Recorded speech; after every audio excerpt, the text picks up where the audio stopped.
So hi brother, hi bro. Bigg Boss చూస్తుంటావా? Yeah bro చూసి ఎట్లుంటుంది ఈ సీజన్, ఎట్లుంది? కంపేర్ టు లాస్ట్ సీజన్ అంత ఎంటర్టైన్మెంట్ లేదు అని అనుకుంటున్నాం. సో అంత ఫన్ కూడా లేదు, వాళ్ళు ఇచ్చే కంటెంట్ కూడా చాలా తక్కువ. ఏదో ఆడాలా అంటే ఆడాలన్నట్టు ఆడుతున్నారు. సో అంత హోప్ అయితే లేదు.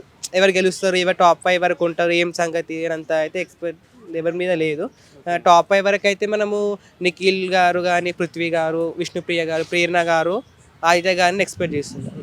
ఎందుకని అంటే కంటెస్టెంట్లు ఏమన్నా తెలియని వాళ్ళు అన్నోన్ పర్సన్స్ని ఎక్కువ తెచ్చారంటావా, లేకపోతే అన్నోన్ పర్సన్స్ని ఎక్కువ తెచ్చినారు ఈ సీజన్ అని అనుకుంటున్నాము.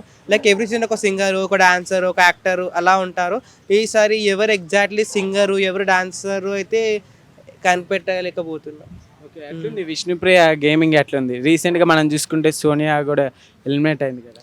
యా, సోనియా ఎలిమినేషన్ వల్ల చాలా కొంతమందికి బ్యాడ్గా ఉన్నా, కొంతమందికి మంచిగా అనిపించింది. లైక్ సోనియా ఏంటంటే చాలా మంది డామినేట్ చేస్తున్నారు అని బయట టాక్స్ ఉన్నాయి. అండ్ కమెంట్ సెక్షన్స్లో కూడా చాలా వరకు అట్లానే ఉంది. విష్ణుప్రియ గేమింగ్ మాత్రం చాలా బాగుంది. తను ఆడే విధానం కానీ, తను వేసే పంచెస్, ఎంటర్టైన్మెంట్ కానీ కొంచెం గేమ్కి సీజన్ 8కి హైప్ వస్తుందని అనొచ్చు. కొంచెం టీఆర్పీ ఎక్కువ వస్తుందని. గెలిచే ఛాన్సులు కూడా ఎక్కువ ఉన్నాయి అంటున్నారు కదా విష్ణుప్రియకి.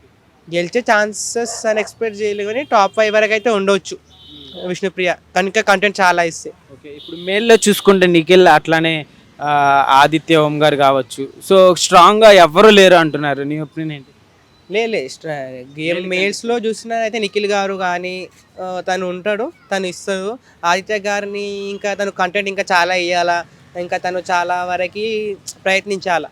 మణికంఠ గారిది కూడా బాగుంది, కానీ కొన్నిసార్లు అతను ఏడ్చే విధానం చూసి సింపతియా లే ఫేవర్నెస్ అని అర్థం కావట్లేదు. కానీ అతను మాత్రం తన గోల్ ఏంది, స్టార్టింగ్ వచ్చినప్పుడు మా వైఫ్, మా పాప కోసం వచ్చినా గెలుచుకొని వెళ్ళాలా అని చెప్పినారు. సో తను ఇంకా కంటెంట్ ఇస్తాను కూడా టాప్ 5 వరకు ఉండొచ్చు అని ఎక్స్పెక్ట్ చేస్తున్నాము. లేకపోతే ఇక 10 వీక్స్లో ఎప్పుడైనా మధ్యలో వెళ్ళొచ్చు. నైనిక కొంచెం స్టార్టింగ్లో కంటే ఇప్పుడు కొంచెం డల్ అయింది అంటున్నారు కదా. నైనికది చూసినట్టయితే చాలా డల్ అయింది. అండ్ బిగ్ వీక్లో లేకపోతే ఈ సండే ఎలిమినేషన్ ఉండొచ్చు అని ఎక్స్పెక్ట్ చేస్తున్నాం. నాగార్జున గారి హోస్టింగ్ ఎట్లుంది? ఎవ్రీ వీక్ వస్తుంది. ఓకే, నాగార్జున గారి హోస్టింగ్ కూడా బాగుంది. ఎట్లుంది ఓవరాల్గా బిగ్ బాస్? చెప్పిన లాస్ట్ సీజన్స్ అయితే కంపేర్ టు 5, 6, 7 సీజన్స్ అయితే చాలా ఓకే. కొంచెం ఎంటర్టైన్మెంట్ ఫండ్ కానీ, సోహెల్ వాళ్ళు ఉన్నప్పుడు కానీ, షణ్ముఖ్, రేవంత్ వాళ్ళు ఉన్నప్పుడు వచ్చినారు. ఈసారి అంత కంటెంట్ లేదు. మరి మేబీ స్టార్టింగ్ ఇది 1 వీక్ అయింది, ఇంకా ముంగట ఏమైనా కంటెంట్ ఉంటుందా, ఏమన్నా ఇంకా గేమ్స్ ఎక్స్ట్రా టాస్క్ ఏమైనా మంచి ఇస్తే ఇంట్రెస్ట్ చూడొచ్చు అని అనుకుంటున్నాం. ఇప్పుడు చెప్తున్నారు కదా వైల్డ్ కార్డ్ ఎంట్రీ అని చెప్పి. సో అట్లా పాత కంటెస్టెంట్స్ని ఈసారి మళ్ళీ రీప్లేస్ చేయబోతున్నారు అని టాక్ వినిపిస్తుంది. సో వస్తే ఒకవేళ ఎలా ఉంటుంది? పాత కంటెస్ట్ నేమ్స్ ఎంత ఉన్నా